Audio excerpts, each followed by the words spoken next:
London. London is the capital of the United Kingdom, Great Britain and Northern Ireland, and the biggest European metropolis, with a population of about 11 million inhabitants, extending its surface for 1,600 square kilometres on the banks of the Thames.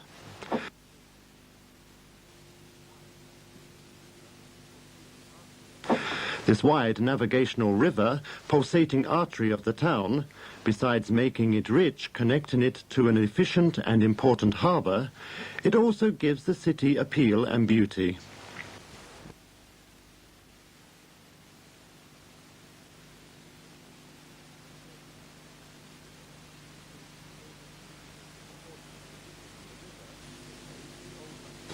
The fortunate position of the river made the old Londinium, as Tacito called it, an active market and fluvial harbour, even in the past.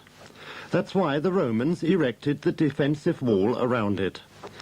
The Emperor Hadrian, whose vallum is still very famous in the north of England, deserved the statue located near the Tower of London.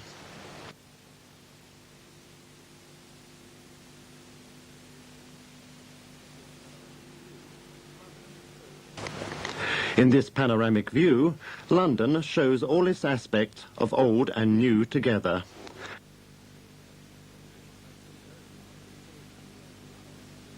The neoclassic dome of St. Paul's Cathedral emerges dominant and elegant above the other buildings. A little further over, the modern post office tower, with its 190 metres of height and of sober design, seems to defy it with its new architectonical canons.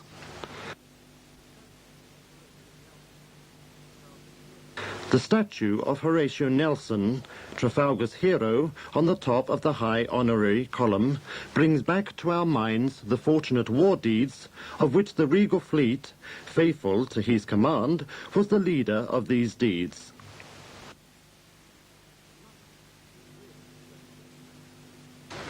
London is really a very old town, enriched with a long and exemplary tradition, with an historic background full of very important events.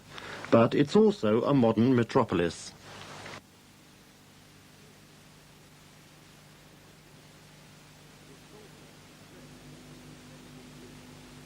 This soldier, dressed in his impeccable uniform, black trousers, red jacket and towering black fur hat, is guarding the original home of the Queen, inside the most ancient of the surviving monuments in London, the Tower of London.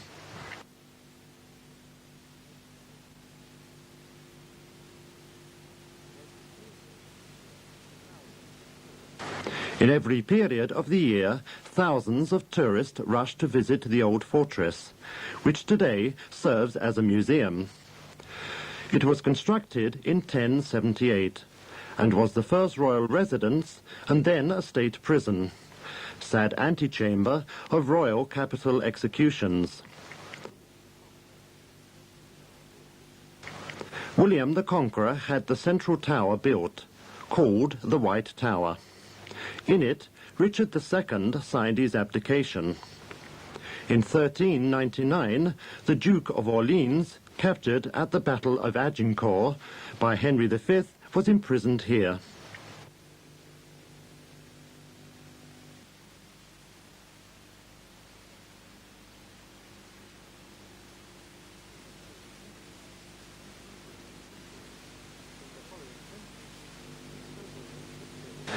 In the following centuries, an inner wall was built with 12 towers.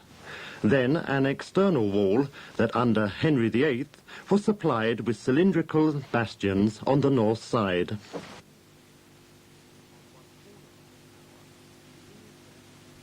On one corner of the tower, the Union Jack can be seen waving, the flag of the United Kingdom.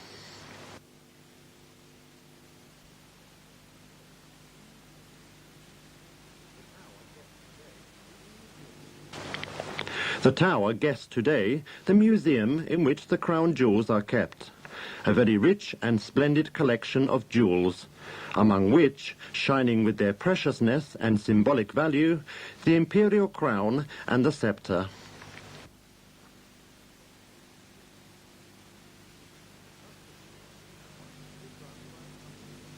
The custody of the tower is run by a company of policemen and a special guard called yeoman warders. They are former sub-officers wearing the uniform of the Tudor. Very picturesque is the ceremony of the closing of the gate, occurring every day, the ceremony of the keys.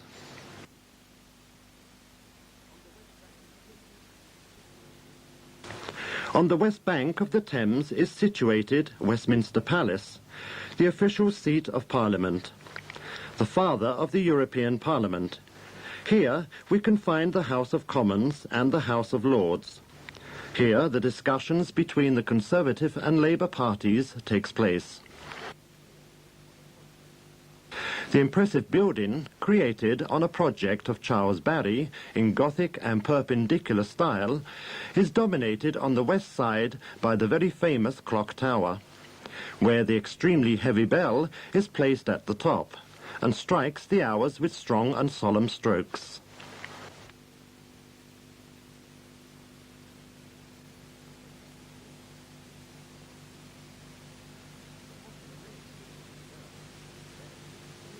The popular name given to the bell, Big Ben, derives from one of the government civil servants that decided on its installation, Benjamin Hall.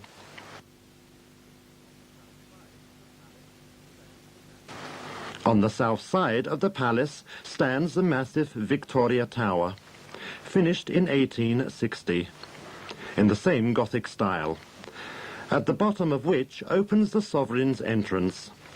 At its side, in the gardens, stands the abstract sculpture by Henry Moore.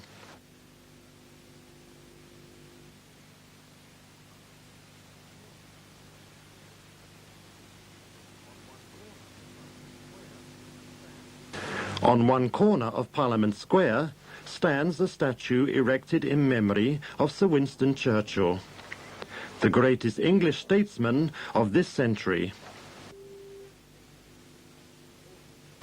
He succeeded Neville Chamberlain in 1940 and remained for a long time the leader of a coalition government that led England to victory from the conflict with Germany.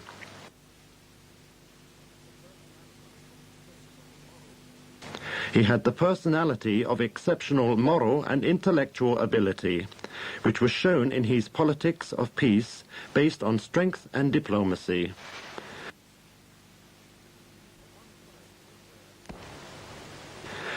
On one side of the square stands Westminster Abbey, the most important monument of English Gothic architecture in the original style, even if its structure is very similar to the Cathedral of Reims. It was founded in the 7th century by Edward the Confessor. Its name derives from its position at west of the town.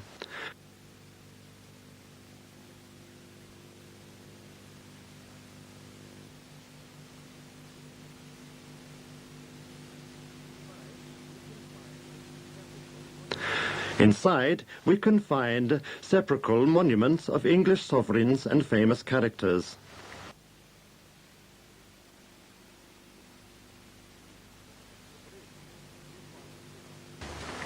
Westminster Bridge is one of the arteries that enable the crossing from one bank to the other of the Thames. It's just one of the numerous bridges of London. Certainly it is not the most famous, which is instead London Bridge, which was the first, and for a long time, the only bridge in London, but not less famous than the elegant Tower Bridge, between two beautiful Gothic towers connected to the banks of the river by outer supported bridges. This is the symbol of London par excellence.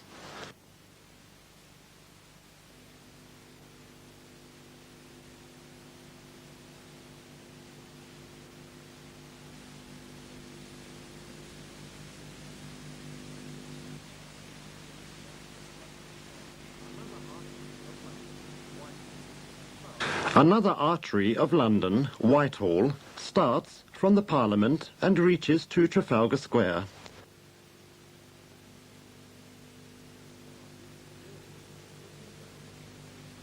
There are beautiful buildings looking down on the street, and in front of the Horse Guards we can admire the daily spectacle of the changing of the guard.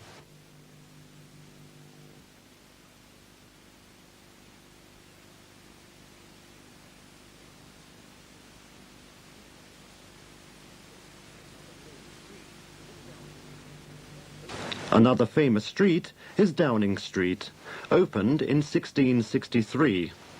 Its fame is due to the presence of different residences of illustrious political figures.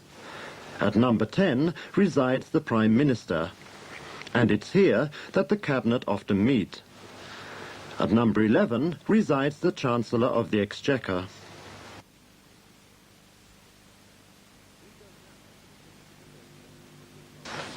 We go now to visit the residence of the Sovereign of the United Kingdom, Buckingham Palace, just when the famous and spectacular ceremony of the changing of the guard takes place.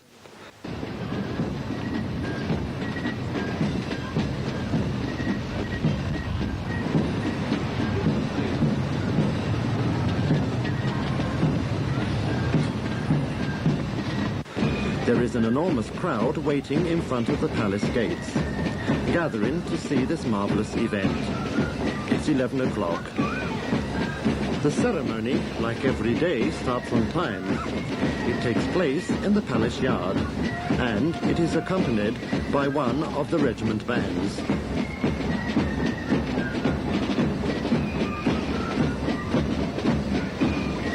These are the guards in their typical uniforms: black trousers, impeccable red jacket, and their well-known hats, which are called busby.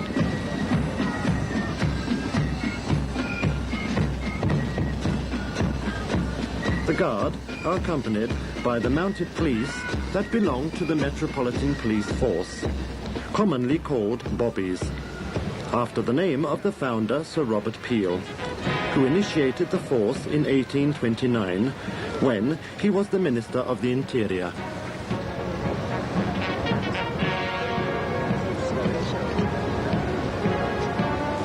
The changing of the guard is performed by the Horse Guards. Usually, there are 5 regiments that belong to the Royal Guard, and obviously, it is a great honor to participate. During the whole ceremony, the band plays marches, and at the end, the force of trumpeters close the parade led by the drum major.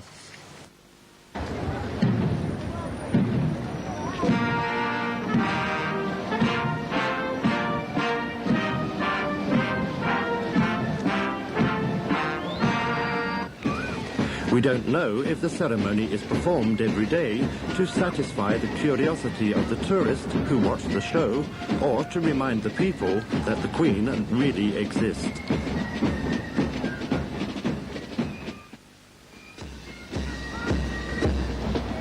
The changing of the guard is finished.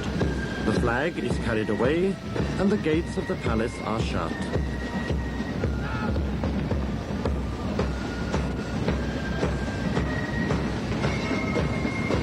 Silent and solemn, in front of the royal residence, stands the statue of great Queen Victoria, last prestigious representative of the English monarchy, before it became nothing more than a representative institution.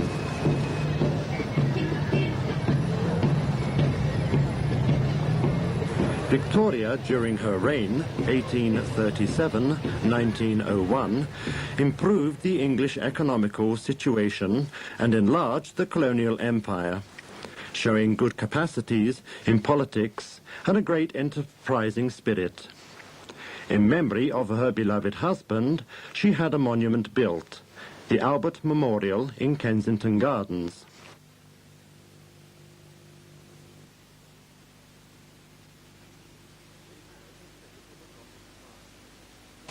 It has the shape of a Gothic shrine, planned by Gilbert Scott in 1872, The pedestal is ornated with 178 marble figures representing many famous art characters. The Prince's bronze statue shows him holding the catalogue of the Exposition of 1851.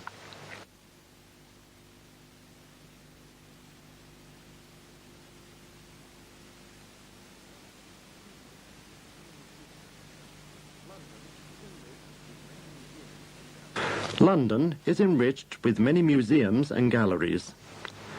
The National Gallery occupies one side of the beautiful Trafalgar Square.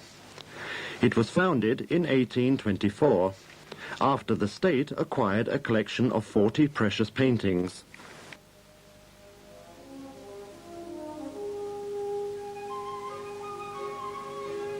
Today, the number of masterpieces kept here is much larger. Among the collection, Michelangelo,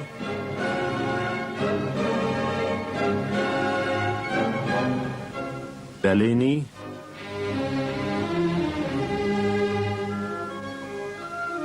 Tiziano represent splendidly Italian paintings.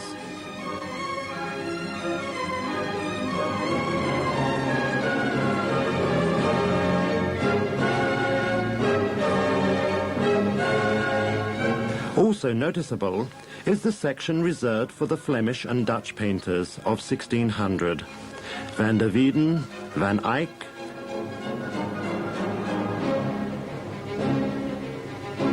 Van Dyck,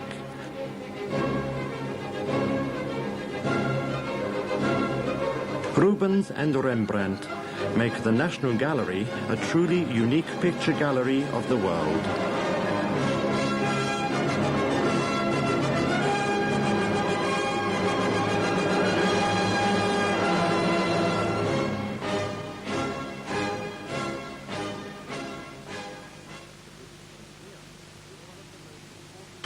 The British Museum is one of the most important museums of the world and certainly unique for the possibility it offers to examining archaeological remains of enormous value.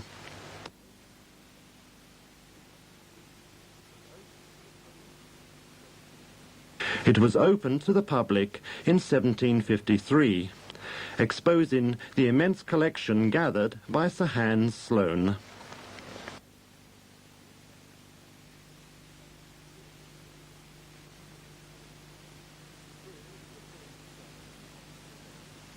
This is the famous stele of Rosetta that enabled the French archaeologist Jean-François Champollion to decipher the old Egyptian writings.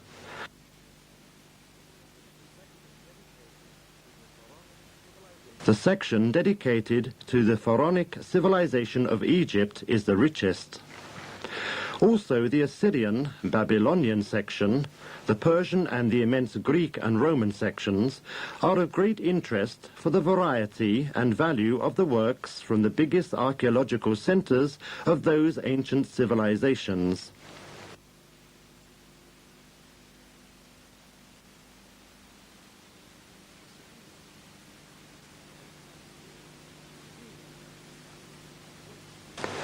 Between the National Gallery and the British Museum, there is Covent Garden, a quarter not very large, yet very crowded, characterized by the presence of numerous theatres.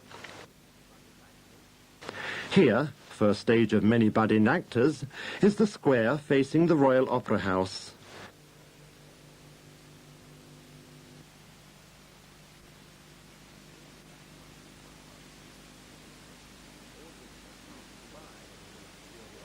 An audience of passers-by, full of curiosity and amused by the show, offer money to the young artist. An actress is playing her part as the flower seller of Shiloh.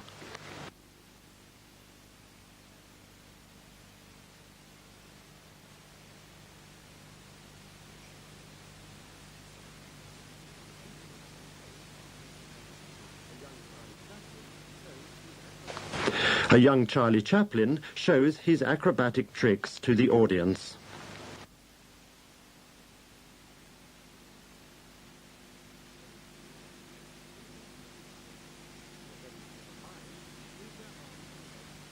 Very clever mimes move their arms and legs like robots.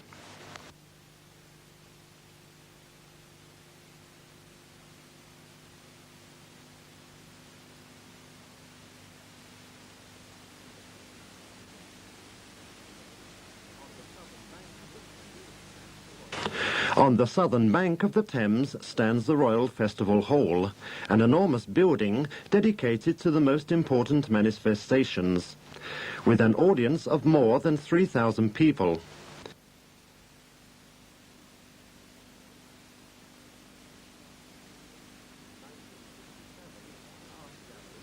In 1967, an art gallery was added to it. Nearby, there is also the National Film Theatre.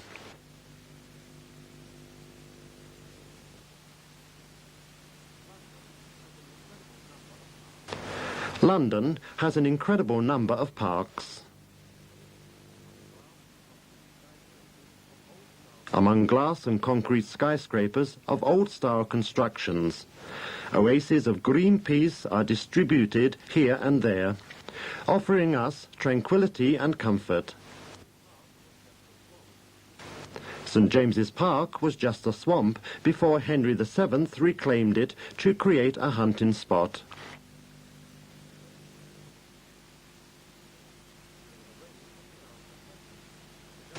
During the reign of Charles II, the gardens reserved to the court were added. Nowadays, it's highly frequented by Londoners and tourists.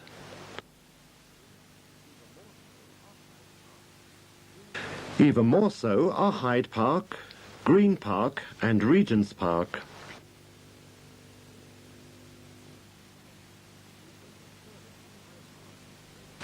The frequency of tourists in Hyde Park is so common that the robins, usually shy and afraid, accept very willingly the food offered by the child from his hand.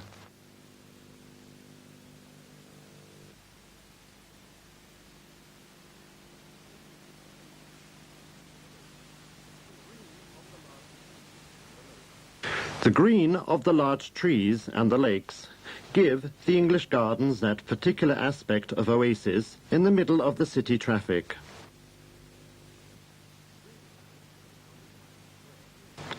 Really, though, the town is widely spread.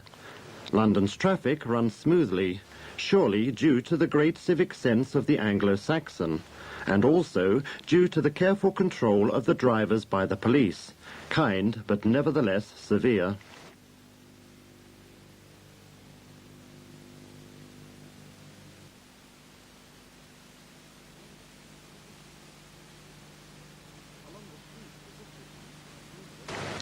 Along the streets of the city run numerous red double-decker buses.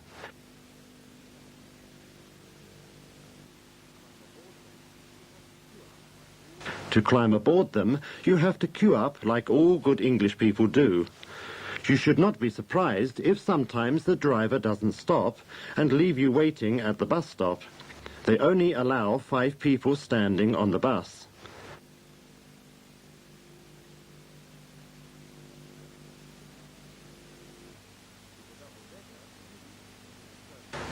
With the double-decker, you reach Piccadilly Circus, the principal square of London.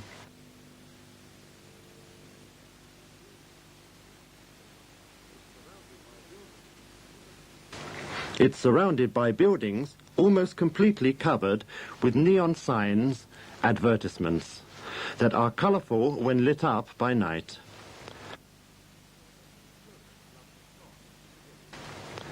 Tourists love to stop in Piccadilly to enjoy the life that they find here. An old saying says that if you stop here long enough, you will see the rest of the world passing by.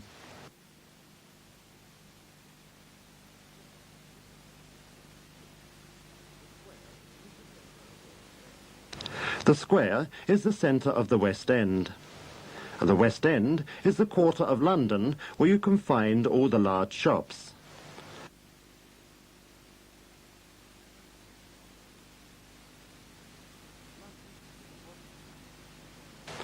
London is a modern city, an administrative and political capital of one of the major and commercial centres of the United Kingdom.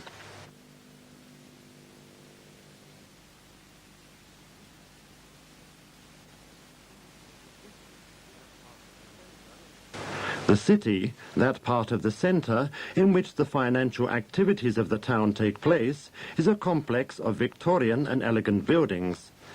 Very often they are placed side by side with gigantic concrete and glass skyscrapers.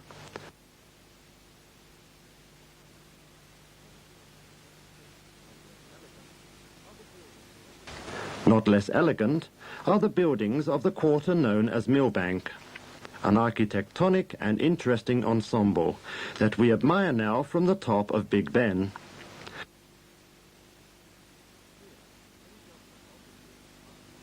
Here, many government offices are situated, with other famous ones, that stand along the banks of the Thames.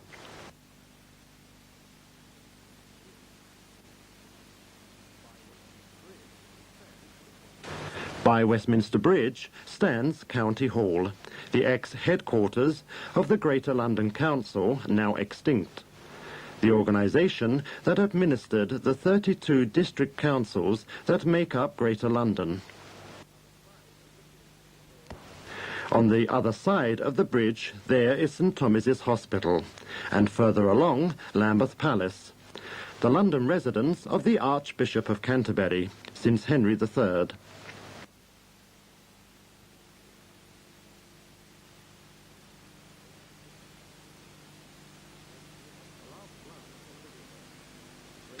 A last glance at the river, the great river along which the whole town is spread. Numerous boats full of tourists cross its waters.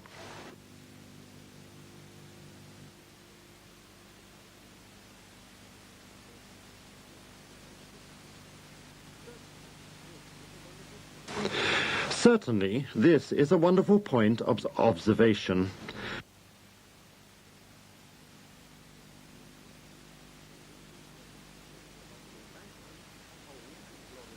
Along the embankment, an old and glorious battleship called the Belfast has been anchored for a long time, offering the opportunity for everyone to visit it.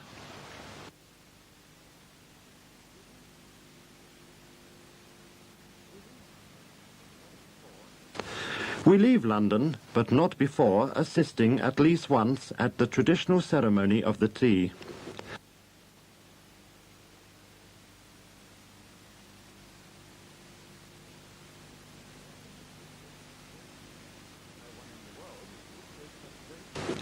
No one in the world would take such great care in preparing the infusion like the kind English ladies do.